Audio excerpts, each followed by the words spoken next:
Hey there, chess fans. It's Camus, and welcome to our fourth look at the knight to d5 sacrifice in the Smith-Morra.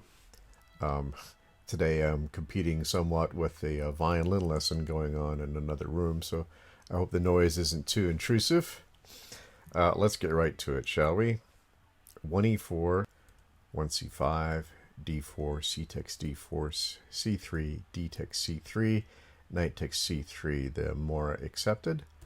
Knight c6, knight f3, e6, bishop to c4, bishop to b4, castles, knight g to e7, bishop to g5. And this is a pretty standard position in the Morra. I've certainly reached it many times over the years. And in the game Stopa Kosteniuk from 2011 in St. Louis, Black played queen to a5.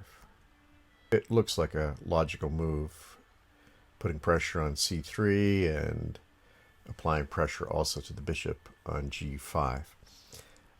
However, as it turns out, this is probably something of a mistake. Now, White went ahead and justified Black's mistake by playing knight to b5. This knight to b5 move actually looks pretty good, and the computer gives it as a plus for White.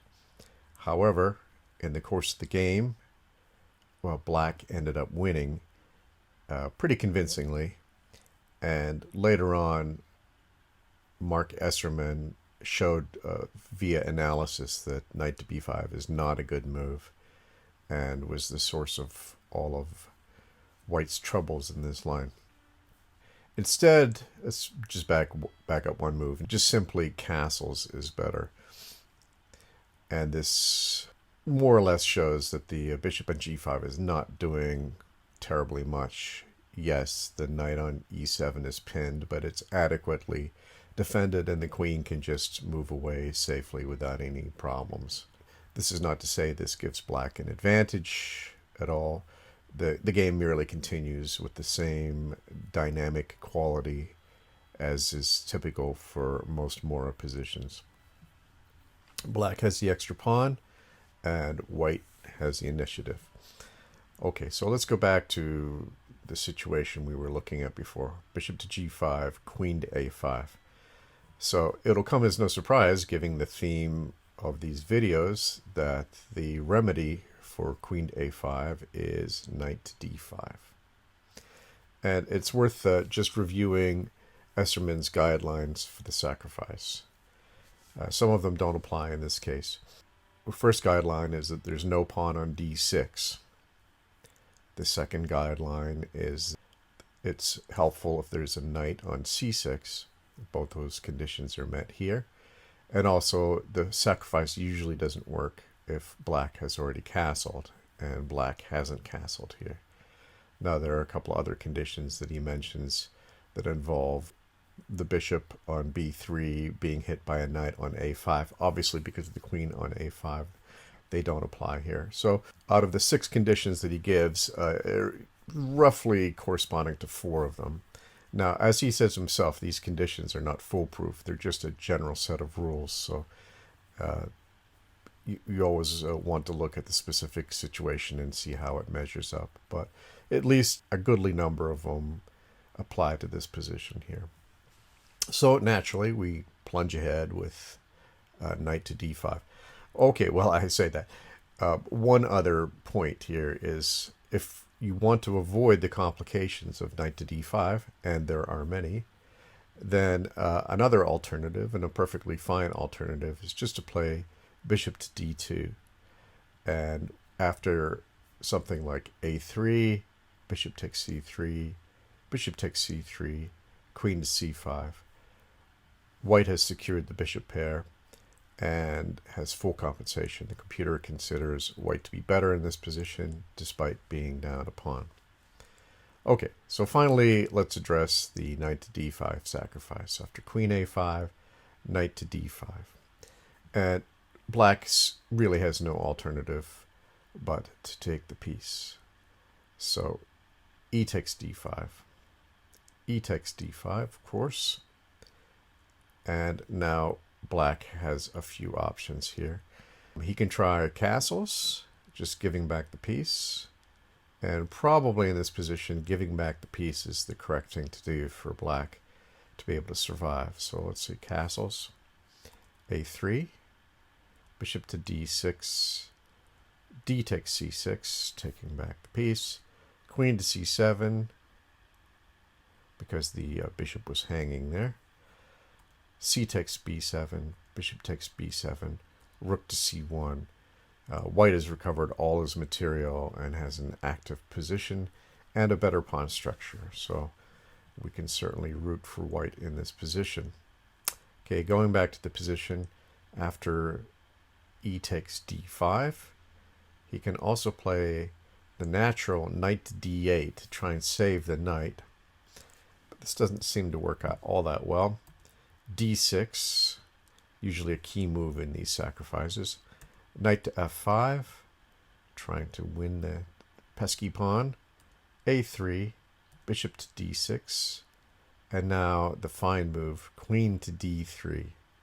Not a particularly easy move to see in the pre-sacrifice calculations.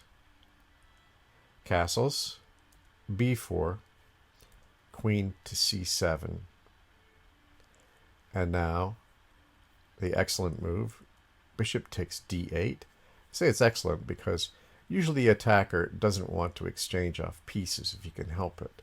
But in this case, this exchange of the backwards knight on d8 just happens to be the best move.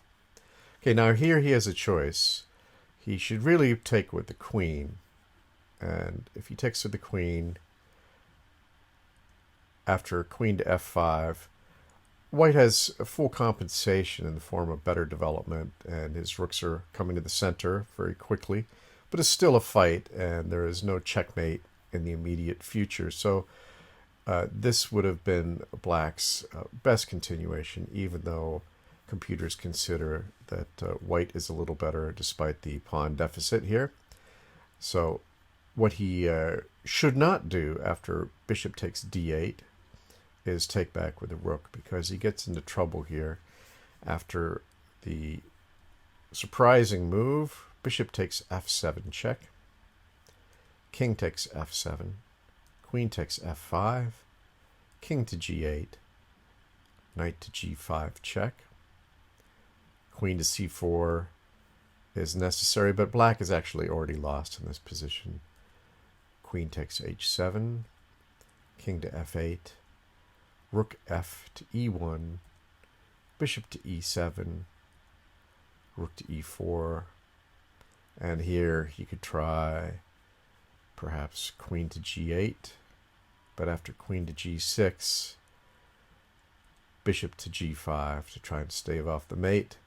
Queen takes g5. We simply have a complete winning position here. The rook on d8 is threatened, and such moves as rook to f4 followed by the other rook coming to the e-file spell the end for black. So instead of queen to g8, as we just looked at, after rook to e4, you can try queen to d5, queen to h8 check, queen to g8, rook to f4 check, bishop to f6, rook takes f6, g takes f6, queen takes f6, king to e8, rook to e1 check, queen to e6, sheer desperation, but that's met by the delicious queen to f7 checkmate. Let's go back to the position. After e takes d5, we've just accepted the knight sacrifice, and e takes d5. So we just looked at castles, and we also looked at knight to d8. Now another option that black might try, maybe one of his better ones, is h6. And now we have the strong move, bishop to f4. Now this is strong because it seals off the escape of the black bishop on b4. If we play a3, that bishop actually has nowhere to go. So what is black to do in this position? He already has a piece under attack, his knight on c6, so he's in a bit of a conundrum here. If he tries to save the piece immediately with knight to d8, then a3, he plays bishop to c5. That's met immediately with b4, and we're winning a piece here. Instead, after a3, he tries to counterattack with b5. Then this is actually a little better for him, but it runs into the same basic problem. Bishop to a2, bishop to c5. He's got nowhere else to go. b4, queen takes a3. He gets just a little bit more material for the bishop in this line. b takes c5, queen takes c5, rook to e1, pinning the knight, castles, queen to b3, and black has a real headache in this position. His pieces are ill-coordinated. He has a bad pawn structure. The queen is out in the open. White has the two bishops in the open position, and the computer considers that white has a significant advantage. So instead of knight to d8, this is after bishop to f4, he can try instead knight to g6, counterattacking the bishop. But naturally, the bishop just dives back to g3. After bishop to g3, black really needs to give back the piece here. If he attempts to save his knight on d8, then queen to e2 check follows. King to f8. a3. Bishop to e7. h4. And if he tries to catch up in development here with d6, after rook f to e1, white has a strong attack and full compensation. Something like bishop to g4 could follow. Bishop takes d6. He cannot play bishop takes bishop because of queen to e8 checkmate. I'm sure you saw that. Knight to c6, giving back the piece. D takes c6. Bishop takes d6.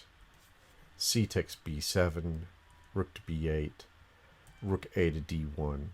And you just look at it. White has very strong attack in this position. White is down a piece, but the computer considers that there is a dynamic equality, or more actually. White has an edge here. I'm sure most of us would rather play the white position than the black position. Okay, so that happened. That could happen after h4. We're moving back here. We just played h4, and we just looked at d6, trying to activate the light squared bishop. Instead, if he tries to block the path of the h-pawn with h5, then b4 could follow, hitting the queen. Queen to b6, bishop to d3, and we're threatening to take away a key defender of the king side there. And now black has a few options here. He can try bishop to f6, rook f to e1, king to g8, rook a to c1, and again we have a situation where white has full compensation and black has plenty of ways to go wrong. For instance, if he tries to play the natural move d6 in this position, then bishop to f4, kind of a sneaky move. That's bishop to f4. What's this all about?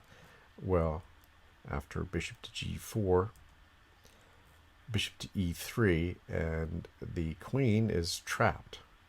So bishop to f3 is practically black's only choice here. Queen to d2, bishop to d4, bishop takes d4, queen takes d4, rook to e8 check, knight to f8, only move, bishop to h7 check, rook takes h7, queen takes d4, bishop to g4, queen to e4 is completely winning for white. So this was after we just played a bishop to d3, and we just looked at bishop to f6 for black. Instead, if he tries a d6, again trying to desperately activate that light squared bishop, then bishop takes g6, f takes g6, rook f to e1. We've got a serious issue on e7 here. Also e8, the bishop cannot move away without allowing checkmate. So queen to c7, rook a to c1, it's ouch. Queen to d7, rook to c3, and now he can try maybe knight to f7, but after rook to e3, black is completely lost. We've got a triple gun there on the e file. So after rook to c3, instead of knight to f7 that we just looked at, if he tries bishop to f6, then we have the brilliant move, rook to e7, and of course he cannot play queen takes c7 because of queen e8 checkmate. So after rook to e7, his only move to stay alive a little bit longer anyway is knight to f7. This met, of course, by rook takes d7, bishop takes d7, and that's pretty much the end for black. Overwhelming winning position here. So once again, the knight sacrifice is quite convincing, and I was struck, and I've been struck before, by how Marc Esserman finds these moves, these sacrifices, because in more than a few of them that I've looked at, the computers scream in protest when you make the sacrifice, and they consider the white to be absolutely losing. And yet, if you look at the evaluations as the lines continue, they keep revising upward in white's favor until they reach a winning position, or at least a favorable position. So it's to Esserman's credit that he finds these moves despite the computers not liking them initially. And his analysis is convincing. I've checked all his lines with the computer, and despite his initial disagreements, it seems to begrudgingly accept the fact that these sacrifices, at least the ones we've looked at so far, have been 100% sound. So anyway, I hope you'll join me for the next volume in this series. There's going to be a total of 8 altogether. So this was number 4. I hope to see you for number 5. Thank you for watching.